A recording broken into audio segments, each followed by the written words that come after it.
Good afternoon. Hello, and thank you for joining us today for our webinar with Rio SEO, Local SEO for Enterprise Brands Today, What's New and Where to Focus Next. My name is Erica. I'm the Director of Marketing for the LSA, and I will be your moderator for today's event. A few housekeeping items before we begin. This webinar is being recorded and will be circulated to all attendees with the presentation within 24 hours of broadcast. Questions will be answered during the Q&A session at the end. You can, however, ask questions at any time during the webinar by using the question window in your control panel. Our speakers today are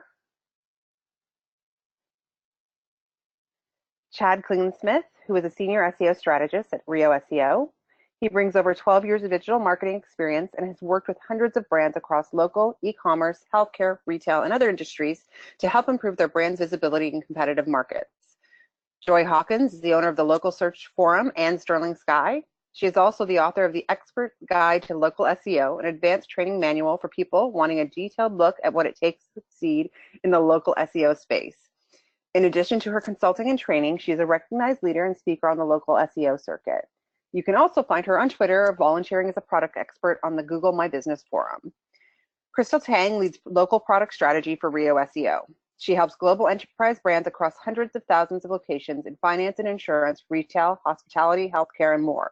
She has extensive experience in forming and crafting local strategy and aids multi-location brands in solving their most persistent local marketing challenges to improve organic visibility, search rankings, and online to offline traffic. Without further ado, I will hand the screen over to Krystal to get you all started. Thanks. Thanks, Erica. Thanks for the introduction and for hosting today's webinar with Rio and Sterling Sky.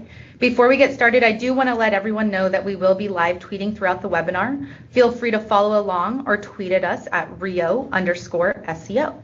As Erica mentioned, we'll have time at the end of the webinar for Q&A, so please submit any questions you have in the window panel.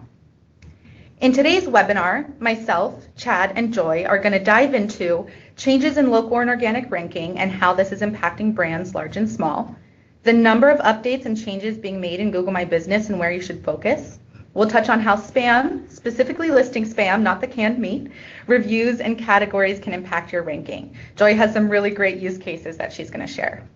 We'll discuss which specific off-page content and technical optimizations will help brands move the needle in competitive local markets. And of course, with all these changes and factors and how they influence your position locally and organically, we'll share where our clients are finding the most success. It's actually quite coincidental that we're here today because it's been almost 2 years to the date since our last LSA webinar that included Rio and Sterling Sky. We recently revisited the previous webinar content and found it really interesting how much has shifted in just 2 short years. Some of those shifts are what's inspired today's topics. Our previous webinar, which was titled How to Use Organic SEO to Rank in Google's Local 3-Pack, was based on the evidence that we had back in 2017 that showed how critical it was to have a solid organic strategy to even compete and succeed locally. From that webinar, our main takeaways that we shared include having high organic rankings increases the probability of getting into the Google Local Pack, how organic positioning impacts local rankings. We determined that a well-optimized locator on your website will improve visibility locally, and that local and organic SEO were not separate things. Today, we'll share just how true or untrue these stand to be 2 years later. In nearly every industry and country, Google is going to drive a large majority of your search traffic. And as I mentioned, one of the challenges brands and marketers face today are the number of changes that can impact your business and how it's presented to consumers. Google made 3,200 changes last year, averaging 8 changes a day. It's impossible to keep up with, so we really want to help you focus on the most impactful changes, specifically the ones that move the needle.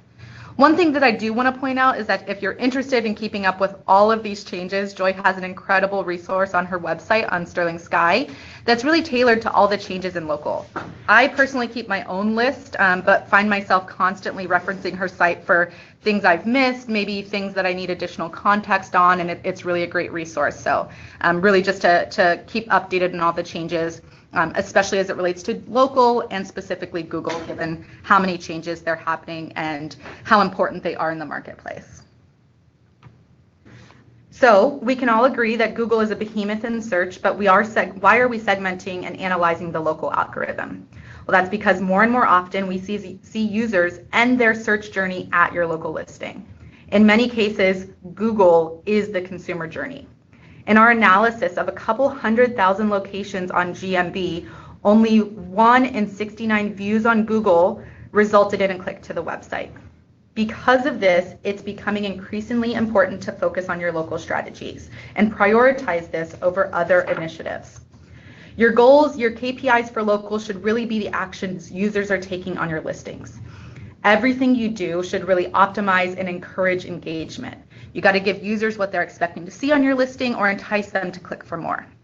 Of course, it's nice to rank really well for your targeted terms, and it's a good user experience that all your data is going to be accurate when a user finds you. But if they're not doing anything when they see your listing, if they're not clicking for driving directions, reading reviews to find more about your service, they're not asking a question or trying to make a reservation, then you really aren't truly succeeding at local. These are really how you should be measuring and communicating your success. So I'm going to go ahead and pass it on to Chad, who's going to share some insight about the changes we're seeing in relation to the local and organic algorithms. Thank you, Krystal. Thank you for everybody joining on today. There's been a lot of questions been floating around about wondering if organic impacts local. And back in 2017, Rio did a study to see if there was any changes to see if organic did impact local. And from this, we saw a very clear correlation that having higher organic rankings would impact your local. And if your organic didn't perform well, neither did your local. It was very clear. And this is from January 2017 to June 2017. And we decided we wanted to expand our search further. We wanted to see if this correlation still held true. Are the algorithms for our organic and local still correlating, or are they splitting off, especially with all the changes? So we did an expanded search from June 2017 all the way up to June 2019. And we looked at more locations across our clients and pick up the data to see if this still held true. And if you look closely in the beginning of 2017, you'll see that, there was some correlation, but as time went on, there was more and more deviance. Organic was going one direction, local was going another. And this wasn't a complete surprise, considering that all the changes have been going on with Google My Business. There's a lot more engagement, a lot more services and tools and features that you can use in local. So the question is, hey, is it worth it to really put the effort into organic ranking signals to do better on local? Well, we got back to what Moz was saying, the Moz 2018 report that came out in November. And this was a very widely accepted study that was used in our industry. And there are 5 signals that you need to improve upon on organic that will also impact local. They both spill over each other. Link signals, on-page signals, behavioral signals, personalization, social signals. You can only improve those if you have a local landing page. And those are still heavily weighted into the local pack for the local rankings. So without a website, you can't accomplish this. It's going to push you further in the local pack. So you can't ignore each other.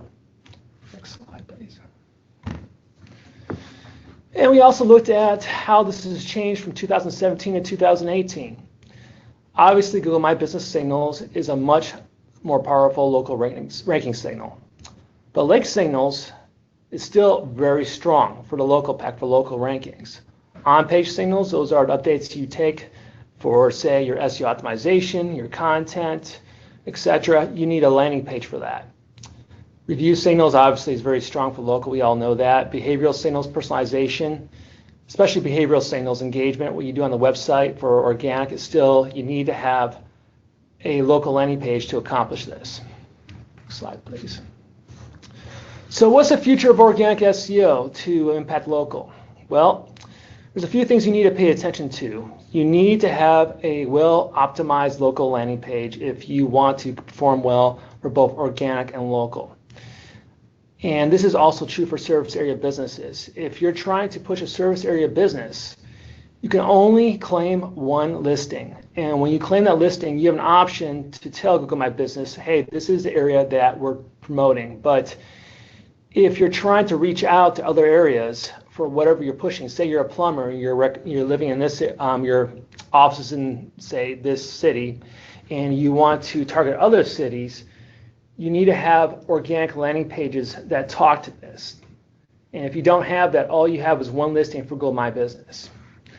So what are on-page SEO signals? What do you need to do? You need to work on your SEO element optimization. That's going to impact your local.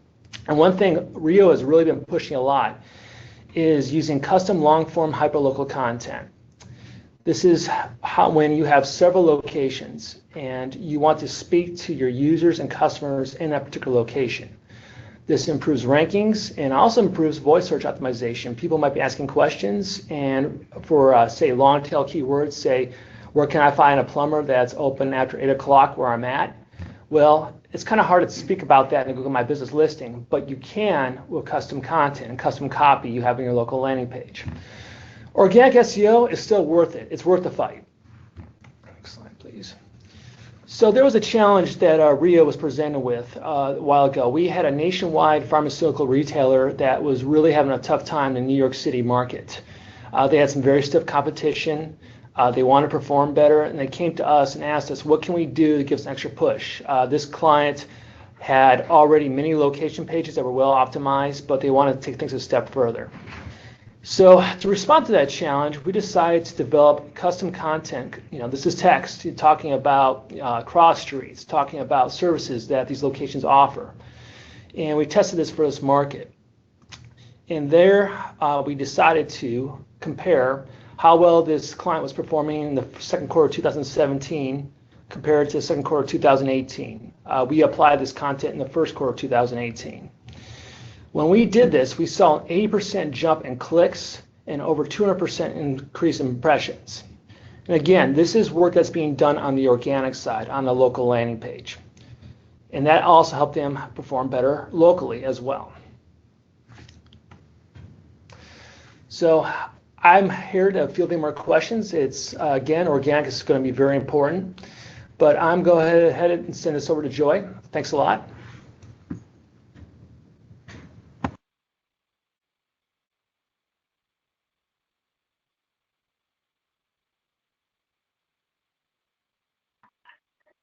All right, sorry about that, guys. I think I was muted there for a second. So I'm going to be diving into some insights from my MozCon presentation that I actually just did a little over a week ago. So the entire kind of premise of the presentation was that these two algorithms, local and organic, are actually separate things.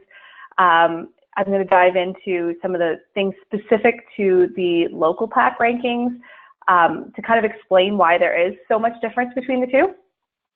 So to kind of dive in, I started by referencing a study that was done recently by Moz that was looking to find out like how much these two overlap. So this study that I've linked to here, it's free, you can download it and read it. It's really fascinating and talks a lot about this topic. In it, they found basically that only 8% of listings in the local pack results matched websites that were below in the search results itself, so the organic results. And even digging further, out of the 8% that did match up, only 12% of those were actually in the top 20. So very different than studies we've kind of seen in the past that used to show that there was a lot of overlap. And, basically if you were in the organic results, you were definitely in the local results. And kind of vice versa. So the main thing that we've been seeing that impacts why the local results are so different is proximity. So I'm going to kind of dive in and explain a bit what this is and how this works. So when you do a search on Google, you scroll down to the very bottom of your page and it'll usually list a zip code and a city that Google thinks you're located in.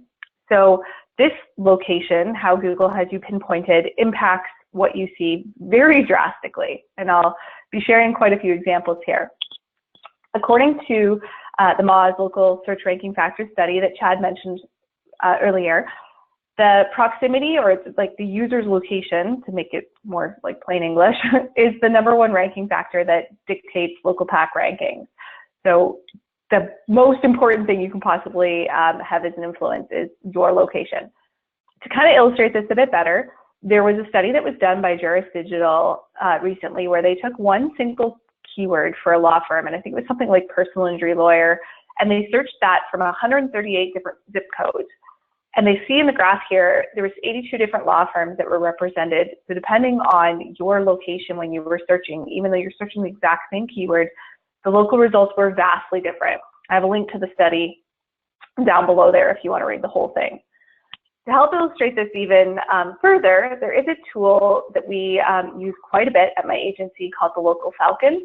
And if you're unfamiliar with it, I'll kind of explain how it works. You put in the business in the business name section there, so it pulls from the Google My Business listing, and then you put in a keyword. So I put in dentist near me to help illustrate this, and then you can kind of change how far of a radius you want it to search from. So if you really want to know how you rank for this one keyword across, 5 miles from the point where the actual business is located, you put it in there. Now, what this is really helpful at illustrating is why sometimes even if you're scanning from a zip code and your rank tracker set up and you know how you rank in a particular zip code, that position that it's returning is sometimes inaccurate, and this kind of explains why. Everything inside that blue box there is in the same zip code. So if you're a dentist and you want to know what your ranking is in 77006, you don't actually have one ranking, technically speaking. As you can kind of see here, sometimes you're second, sometimes you're third, sometimes you're eighth. It depends on the user's actual coordinates, like geo coordinates, not the zip code they're in, because as sure as we know, like zip codes can be very big and very vast. So what a user sees when they're at one end of the zip code is often different than what they'll see on the other end of the zip code. And to show you exactly like what this looks like, this is half a mile away in the same zip code. You'll see that the results on the left don't match the results on the right at all. Like not even the same dentist listed, on either one. So dentist is kind of an extreme example because there are so many dentists and they're in very close proximity. So this is very similar to what we see with restaurants, for example. In other industries, it's not quite this bad. It just depends on how much competition there is.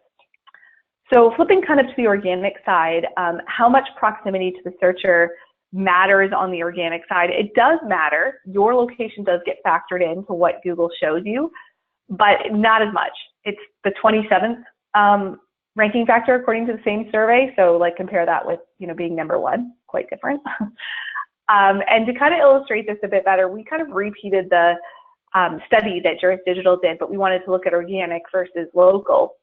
And on the organic side, we found that there was not as much variance. Unlike their study that showed, 82 different law firms and it was a huge difference, we found that the one law firm that was first was there 100% of the time in every single postal code that we checked it from. So very different results, and we see a lot more stability when it comes to organic. So here's like another picture. This is using a tool called Places Scout, which is really fantastic. It has these really cool map overlays. So this is a client of ours, and when I scan the keyword lawn care, he ranks really well organically. You can kind of see around the Toronto area. So if you kind of get north of Toronto, which he services, he's still there. On the local side, you'll see he kind of vanishes when you get outside of his immediate area, which is very typical. This is what we see, generally speaking, for most industries. So it's not surprising in this case that 90% of his traffic from that particular keyword is from organic. Obviously, his exposure there is much higher, but that's not always the case. When we look at other industries, we see lots of times where the amount of leads that they get from Google My Business is way higher than the organic side. So it's really important to remember that you kind of have to track both. And how you do this if you're uncertain of like how to break down the traffic and know if your traffic's coming from the local results versus the organic results. I have a guide listed here that I wrote earlier this year that explains exactly how to do this. And you'll be able to break down the data inside Search Console provided you're using what are called UTM codes inside your Google My Business listing. Might sound kind of techy, but honestly, anyone can do it. It's pretty simple. The other thing that I wanted to point out was with local rankings on how unstable they are. So this is something that I am quite fascinated with, but there was this tweet done by Chris Green who did this study, and he looked at how much rankings on the organic side changed based on the hour. So he decided to scan every hour just to see if there was any variance. And he found basically that anything below page 1 was really choppy, but anything on page 1 was sort of stagnant. You can kind of see the top lines there. They don't shift much. So that's kind of interesting and fascinating on the organic side. On the local side, we do see a lot of fluctuation, and fortunately it's a little worse than being just the first page. We see anything below position 5 tends to be really choppy, and I'll share some examples. So this is a scan for a criminal defense attorney. So you'll notice basically over the course of a couple weeks, the top 2 listings remain consistent. They're both there, but everything else is kind of all over the place. You've got listings going down, listings going up, listings disappearing. This is very common and can often be very confusing to look at. This is another example for a different attorney search. I believe this one was San Diego personal injury attorney. In this case, it was even worse. Only the first listing remained consistent over the course of a couple weeks, and you'll see these other ones going up and down. And this is with the exact same search settings, searching from the exact same location. There is a lot of variance. This is a more stable case, so lawn care there isn't as much competition for. So that's why you don't see as much insanity when compared to lawyers. However, you'll still see this like pattern here of like, oh, this listing's now gone, it disappeared, and this one moved up 1 position, and that one moved up 1 position. It's a lot to look at. So we, as kind of a general practice, would advise not to send ranking reports to clients or an agency. We kind of focus on call tracking instead and kind of measuring results in the forms of leads instead of, sending these screenshots or ranking reports constantly, because they are honestly very confusing and they do tend to vary quite a bit. The other thing that we see in the local space that is not really an organic problem, but makes the local results vary, is this thing that we call the local filter. So on the organic side, there's still sorting going on. We know this.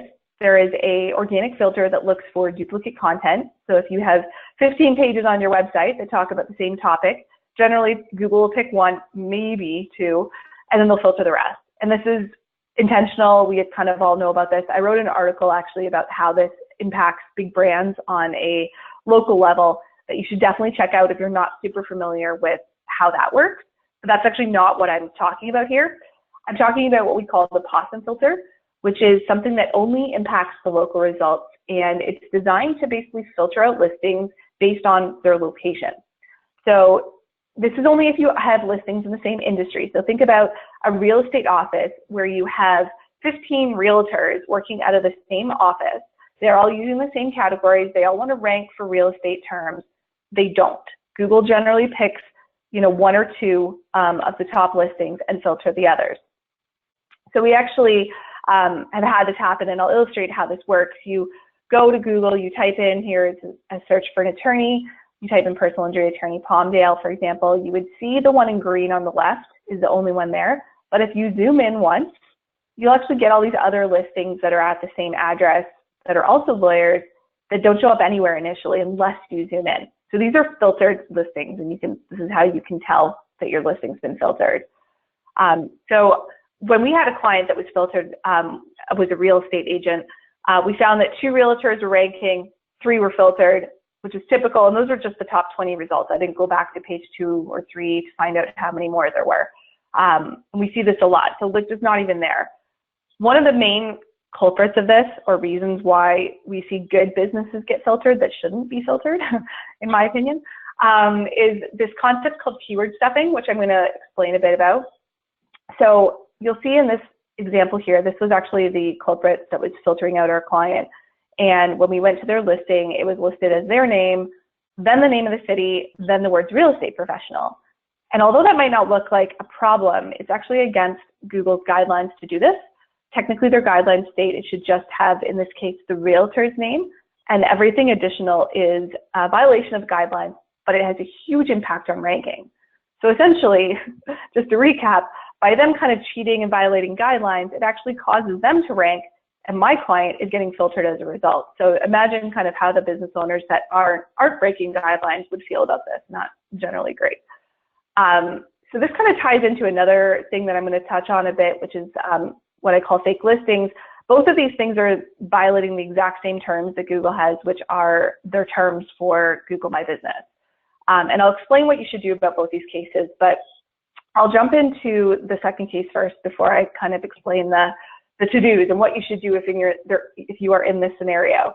So this is another client of ours actually in the insurance space, and they were doing really well for home insurance terms, ranking pretty good. They were in the top 3. And then all of a sudden earlier this spring, we saw this drop off.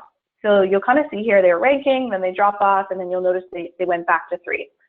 So I'll explain what happened. I did some digging to try and figure out what was going on there. And I noticed that when most of the home insurance terms were searched on Google in their area, you would see results like this. So to be perfectly clear here, there is no insurance company, in case you're wondering, called Homeowners Insurance Provo. This is what we're talking about when Krystal mentioned spam, and she says she's not talking about the meat. She's talking about bees. So this is what we call spam, or I sometimes call it crap on the map. We have a hashtag called Stop Crap on the Map, which I like to use a lot on Twitter. But this is a big problem for a lot of industries, and was exactly what was going on in my client's case, which was pushing him out of the local results. So there was an article that was written about this recently by the Wall Street Journal. And if you haven't heard of it or read it, I strongly suggest checking it out, because it does a very good job of illustrating how much of a problem this is and why it is hurting small businesses a lot. So in this article, they had a bunch of different things, and I thought one was really fascinating. One of the guys that actually creates these fake listings went on the record and talked a bit about not how he does it, but just the ways that he makes money from it. So he mentioned in the article that he charges $100 for each fake listing that he creates, and that he can create up to 3,800 fake listings per day. So stop for a second and do the math on that and just realize how much money that is. And you can see really quickly why this is such a growing trend, and why there are a large group of marketing companies that will use this as a strategy to make themselves money or make their clients money, because it's a lot. But if you're sitting there wondering, okay, great, so let's say this guy creates 3,800 fake listings a day. These listings don't have websites most of the time. They don't have established brands. Google doesn't recognize the brand name. They have no reviews on them. They have no citations. They have literally no authority, so they shouldn't rank, theoretically speaking, right? Because Google doesn't rank crap, ideally. And we know that, on the organic side, this is kind of an accurate picture. Ahrefs published a study to talk about, how long it takes websites to rank on the first page of Google. It takes a long time. Even within a year, only 5% of, newly published pages will get to the top 10, right? So Google's kind of got this figured out. These fake listings shouldn't rank anywhere, right? Well, unfortunately, on the local side, fake listings rank on Google, or any listing actually that you publish inside Google My Business will rank on Google within a day. And we have here's an example. This is for one of the most competitive industries out there in one of the most competitive cities. On the organic side, we're talking, these people have like hundreds of thousands of links. They're probably spending more than $10,000 a month on SEO for each location. Like, these are really competitive markets that you're not going to get in on the organic side for years. This was a listing we put up. This is the first month it was live. Again, no authority in this market area yet. It got 813 searches. Not a large number, but again, times that by 3,800 a day. This was the number of actions on his listing just within the first month. So you can see, again, you're generating, let's say 18 between visits to the website and calls. This could be a really lucrative business for those that are creating these fake listings. So Google kind of responded to this article and talked about how they removed 3 million listings in 2018. So they're aware of this problem. They're sort of working on it, blah, blah, blah. So that was their, response to the article. I thought it was really interesting that they mentioned that they actually seen a 50% increase in this number since 2017. So needless to say, this is something we've seen an increase in as well, but it definitely impacts why there's such a variance between organic and local. What kind of astounded me was that in the same report, they talked about how 250,000 listings that they removed out of this number were ones that were reported by users. So you might be sitting here thinking, okay, that's a lot. Like, users are going and reporting these fake listings to Google, and Google's taking them down, and they took down like quite a few. But I'll explain why that number is actually very low. We have a lot of clients that get impacted by spam. One of them is in the glass repair industry. We've been working with them for a year and a half. We've had Google remove 316 fake listings that should never have been live, got live, re-reported them. But this is one business in one market area in one industry. For another one that's in the junk cars space, we've been doing this for about 3 months. We've had 92 listings reported and removed. So again, very small representation of what's out there. Here's another client. This is a client in the tree removal space. So using the same tool that I mentioned earlier, the local Falcon, this is the before picture of where he ranks for tree removal when we first started working with him. So right away, we realized, wow, there's a lot of fake listings he's competing against. We got Google to remove just 7, that's it, not a high number, 7 listings, and the after result was what happened as a result. So you'll see like how much coverage he now has in comparison to what he had before when those 7 fake listings were competing with him. So very impactful as a strategy. And again, like this is maybe not the case for every industry. I'll be honest, we don't see a lot of spam in retail or hotels, for example. But honestly, there are some industries that I didn't think were spammy, like dentists, where we're starting to see spam all over the place now. So it's kind of crazy, like how it evolved. I feel like people will basically create fake listings for any industry where they can sell leads. So I would definitely suggest that you look if you are not looking for these types of things already. And as kind of a to-do, where you report them is through this form that Google has. They came out with this earlier this year. It is a form that goes directly to Google. You will get the right people looking at it. Essentially, it gets reviewed by a human, usually within 2 weeks of someone sending it in. But I warned people last week at MozCon. I was like, now that I'm telling like 1,500 people about this form that maybe didn't know it existed before, who knows, that wait time might be longer than 2 weeks. But this is the form where you can send it in when you find a listing that is either adding keywords to their business name or creating fake listings when they shouldn't be. And unlike what we kind of see with spam reports on the organic side, Google does act on these. So that is somewhat nice. Here's more about where you can get in contact with me. I have a newsletter.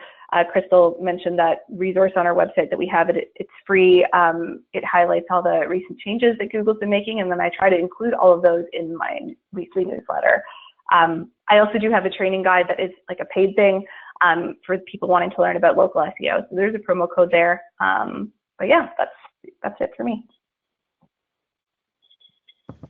Awesome. Thanks, Joy. So now we're going to go ahead and move into the Q&A portion.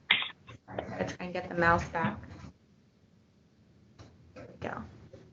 So I know we have quite a few questions coming in.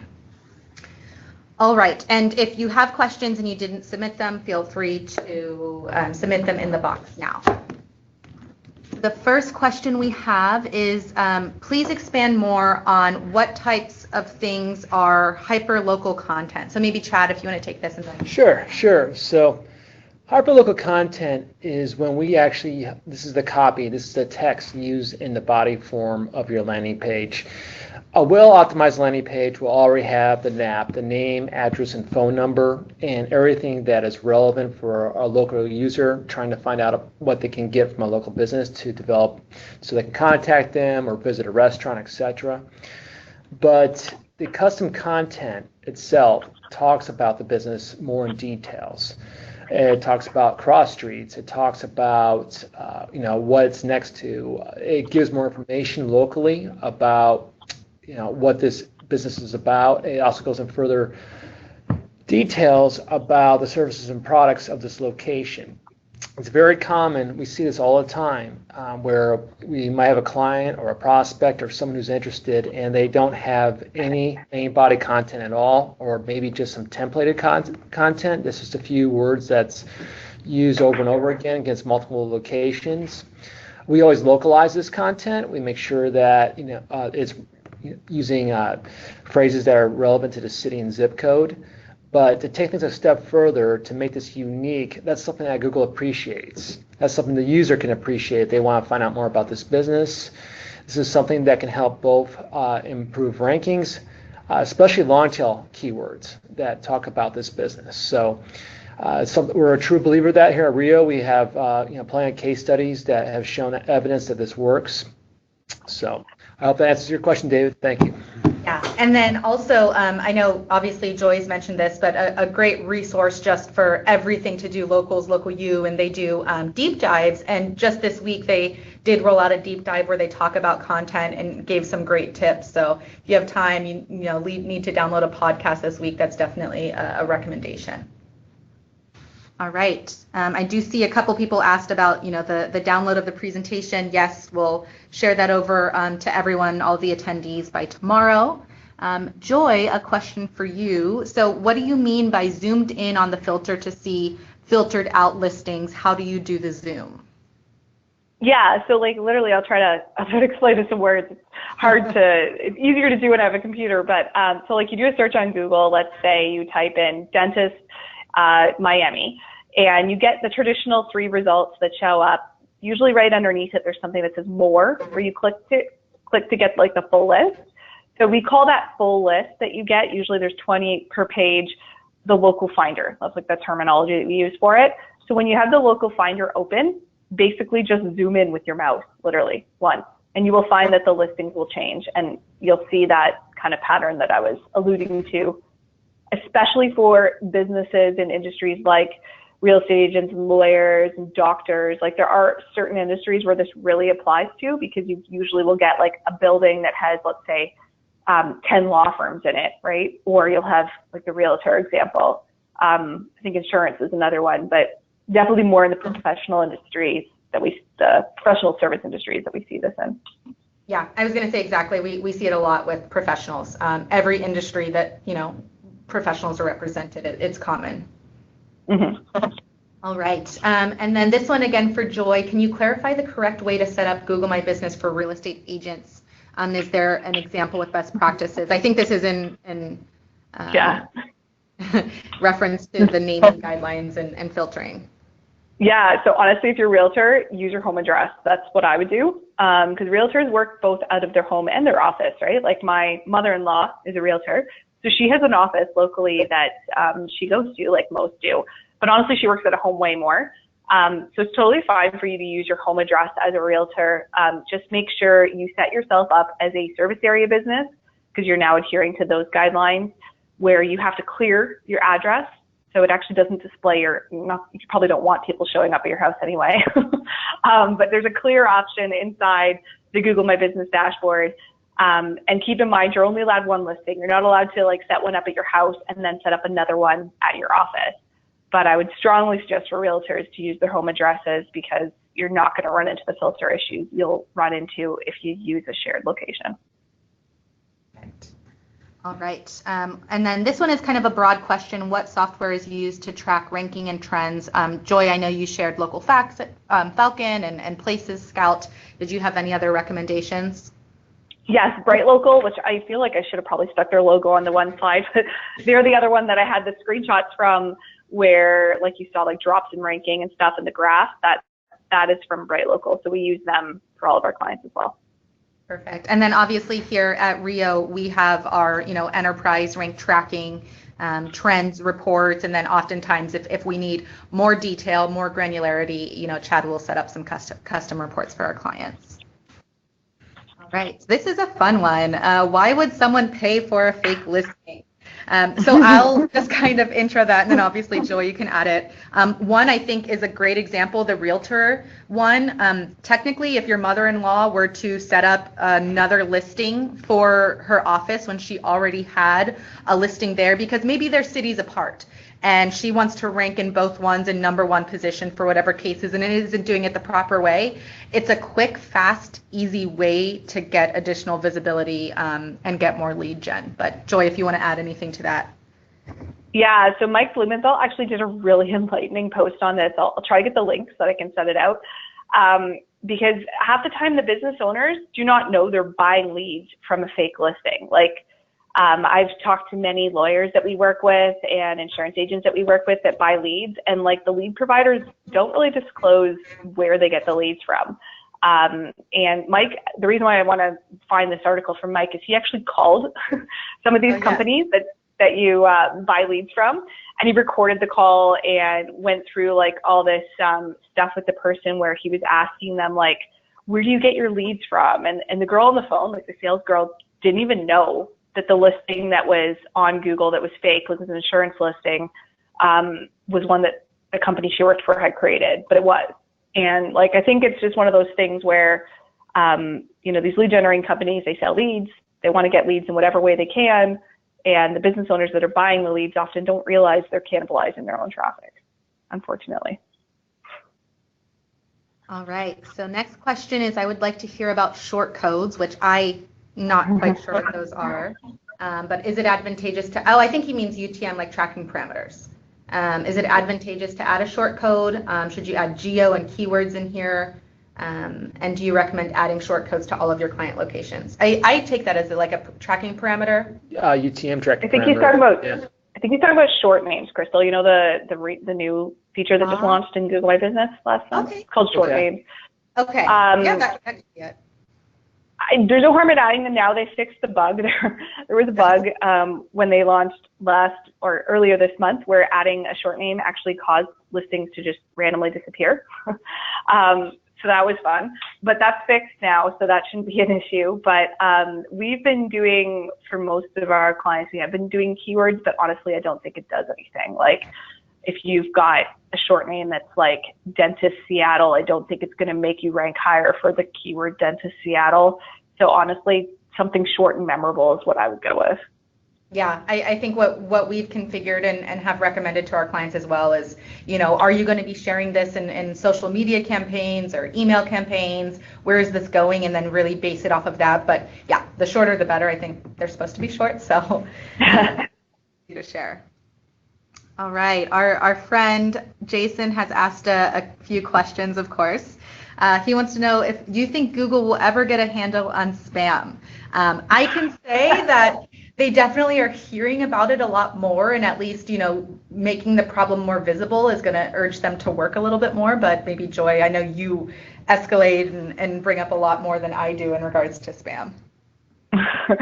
No, I don't think they're ever going to get a handle on spam, and Jason probably would agree with me on that. But I mean, I think that they try, and they're doing it. Like, I'm not trying to beat up on Google here, but I think spammers are always like 5 steps ahead of wherever Google is. Yeah, unfortunately, but I think they're aware that it's a really big problem. So keep talking about it. All right, next question is, can we go more in depth on keyword stepping? Not sure. Yeah, that's a new phrase. I'm not. Okay. That may be. Danielle might be referring to long tail keywords. Joe, I'm not sure if you've heard that phrase before. Well, I think it's because I mentioned it in the it's hard to come up with a terminology for it, but I call it keyword stuffing. But it's like adding words to your business name inside Google My Business. Oh, okay. To get it to rank higher. I don't know what else to call it. We call it keyword stuffing, but it was. So I actually had for time's sake, because I wanted to leave time for Q&A, I did have more of a section on this in my MozCon presentation that dove into exactly how much this impacts ranking. So I'll kind of explain that a bit. It was the number 4 ranking factor, according to the Moz Local Search Ranking Factor study. So like really high on the list. So adding keywords to your business name inside Google My Business has a massive impact on ranking, which is why people do it. I don't suggest you do it if you're wondering if it's a good strategy. Google has been issuing out suspensions for it, so they can actually pull your listing off of Google Maps as a result of you doing this. And currently the wait time to get your listing reinstated is about 3 to 4 weeks, because they have so many listings that have been suspended in the last couple months as a result of doing stuff like this. So don't do it. Report the people that are, is kind of my advice. But as far as how much it impacts ranking, we did a test last year where we took a restaurant listing and we decided to add the word salad bar to their title, and they don't offer a salad bar. So it's not on their menu. There's actually nothing to do with salad bar on their website. So we were just wondering, by adding the word salad bar to the title of the business name, if we could get it to rank. And it went from not ranking anywhere to ranking in the top 5 positions overnight. And then when we removed the word salad bar from the name, it dropped back to not being nowhere.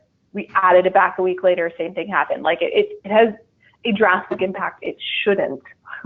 I've told Google this many, many times. They need to really adjust their algorithm to not favor it as much. But that is the reason, again, why people do it, because it's effective. So report them. Yeah. I feel like your proof kind of encourages people to do it. Unfortunately, but that's not our fault. I know. That's Google's fault. And we've had plenty that say, hey, our competitor's doing it and they're getting first and we're not. And obviously we have to make the proper recommendations, but it, sometimes, is unfortunate that you see a competitor ranking for that term. Mm-hmm. All right, next question, a fun one. How do you determine whether competing GMB listings are fake? Oh my gosh. Well, I have like 15 pages on this, so it's kind of hard to summarize. But biggest thing I look for is like, does that business exist at that location? So, if there's a business that claims to have 15 locations, can you see them on Street View? And if it's a tall building, this can get a little tricky. But I've had cases in the forum that I've helped out with where people go get videos of locations to send in to Google to prove they're fake. If you want to go to that length, that's one option. But usually you can also find through like reliable records. Like I know, for example, for law firms, you could look at like the state bar to see, where a business is located, or the Better Business Bureau is another source that you can look at to see if a business is located where they say they are.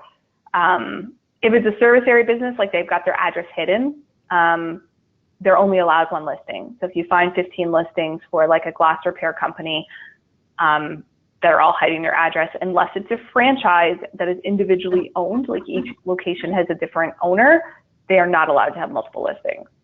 So there's a lot of use cases though, so it's a hard question to answer. Yeah. I would say if you have a specific scenario, reach out on the forum. If you are considering that there's, maybe a competitor or market that's happening to, always reach out. Happy to, someone's going to give you another opinion. Next question. This is a good one. What about lawyers?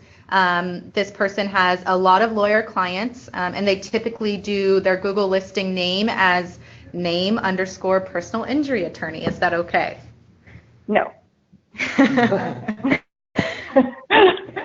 Yeah, I'm sure they rank really well for personal injury attorney, but this question actually came up from a client today because they wanted to add something to their name to help describe them. And I know that's probably in your nature. You think that's helpful to put in Google My Business, but it should be however you are publicly represented. What is going to be on all of your marketing material? What is the signage on your building? If everyone comes to you and you answer the phone as, this is Krystal Taing, personal injury attorney, it's printed on your name, it's your legal business name, then that's the only time that you can add it to your listing. And maybe you want to change that to your legal business name. Some people do. Yes. All right, question about hyperlocal content. Should it be different on each web page or can it be the same content? What's best practice? So it's very common that we will have a client that has hundreds, if not thousands, of locations, and they have a template of content that they want to use in these locations, and we hyper-localize this. And I've asked around about this a lot. Would Google ever frown upon that, having the same content repeated over and over again? And Google understands that these are, Fortune 500 companies. These are enterprise clients. Developing custom content for all these pages, that's going to be a tall order. With that said, Google will not penalize you for that, especially if it's localized. But if you want to create custom content, we understand that's some work to do. And where do you start? Well, you always start talking about the actual location itself. You talk about the directions to get there, the neighborhood, any landmarks it's next to. It doesn't have to be that much detail, but enough to describe that as well. And one thing we've been pushing lately is to develop content that's in a question and answer format. So you create a question, what time's your store open till? And then you give an answer in the actual hyperlocal custom content. When you do that, you're creating the possibility of maybe getting a Google answer box. That happens sometimes, especially with voice search. Someone will ask, hey, is this store open past midnight? Or is this store, what's the holiday hours for this store? Or what is this? What is that? that will be able to maybe get you in position 0, which is a very coveted position, because it will be the first result you get for a voice search response, and it will also stand out in the normal Google search, whether you're doing mobile or desktop. So for the actual services and products, you have to talk about your services and products uniquely. You're going to talk about the same subject matter, location, but you can reword your content so it's unique, so you're not repeating it over and over again. But I would recommend at least 30% of that long tail content you have is unique, and you can easily accomplish that by talking about the localized information, word across streets, directions, etc. So thanks. Awesome. All right. This next question says, how does Google tackle duplicate content for franchise businesses in close proximity? How do they deal with this? So I imagine, I don't know if it's content or maybe kind of the filtering that Joy mentioned. I think in my experience, when it's not a professional, but it's the same brand, as long as Google thinks it's relevant, the filtering isn't as common as professionals where they think it's, multiple different listings and businesses that they're displaying. But Joy, if you want to add anything to that, if you've seen maybe franchises and how it's filtered out within Google. Yeah, so actually I did an article, so the article on Moz I linked to addresses this, but I also did one on Search Engine Land as well that was interesting. I can't remember what it was called, but it looked at insurance agents as an example. And so I did a search for like State Farm Chicago and compared it to like Allstate Chicago, for example. And one of the things that Allstate does that's really great, if you look at the organic results for Allstate, you'll find a lot of agents are in the organic results. Like they have, just searching this randomly right now, 29 results that are on allstate.com for their brand name for Allstate Chicago, whereas State Farm, you only get them for 6 before it starts going to like Yelp and then start listing some other sites. So the reason why Allstate does such a good job at this is because they use this company called GatherUp for review monitoring, and it actually puts the reviews on the website. So they have all this unique content on their agent pages that makes each location different, because it's hard to do at scale, right? It's hard to make 17,000 location pages that have different content on them. So that is, I know, one way that they've been successful at kind of avoiding the kind of filtering that we see normally for big brands. Yeah, and I know just kind of in referencing that, we've seen that as well in getting reviews and contents for your branded listings, each of the franchisees, outside of adding the marked up reviews on your pages, that incredibly helps for local results. All right, I think we have time for one more question. This question here is, I know you've been talking about this a lot, Joy. Do you find that the Groupon ads in the GMB listing help a client's results? No. Well, I mean, all it's going to do is take all the people that search for your brand. Now, instead of them calling you, they're going to buy the Groupon and you're going to get them for a fraction of the cost. So I'm personally, this is my opinion, not an advocate of them, but I guess there are some cases where maybe it would be helpful. I just can't think of one. Yeah, I think there would probably be more use cases for other elements that you can add to your GMB listing to kind of secure that customer. All right, so I am going to pass it back over to Erica. We have a lot more questions that we didn't get to answer today, but we will email you after this with your question and answer. If there's anything else, feel free to email us or tweet at us at Rio SEO, and we will get these out to you. And again, thank you everyone else for joining today. Erica, I'm passing the mouse back to you. Excellent. Thanks, Krystal. Great questions and discussion. Just wanted to say thank you to Rio for putting together such a great webinar for us and for, of course, bringing Joy along. We have a few more items from the, from the LSA before we end today's webinar. You'll be able to view today's broadcast along with previous webinars on our website at thelsa.org. Just navigate to Insights Webinars and you will find upcoming webinars and also the link to view past webinars. We have a few events coming up over the next few months and into next year as well. First, we have Place Conference 19 in Austin. Place brings together the best of the best in location intelligence, audience targeting, and offline attribution for a broader look at customer experience challenges, cross-channel opportunities, facing today's multi-location brands. As well, registration is now open for our annual conference, LSA 2020, which will take place in San Antonio in March of next year. Our annual conference brings together leaders from across the local spectrum for discussion, education, and networking. During this event, we cover an extensive range of topics related to various local disciplines through multi-stream thought leadership and tactical sessions, making this conference the #1 must-attend event for anyone in the business of local. Early bird pricing is still available for both events, so I encourage you to register as soon as possible if you are interested in attending. Thank you so much for joining us today. Please be sure to visit thelsa.org and subscribe for updates to be the first to know about future webinars. Have a great afternoon, everyone.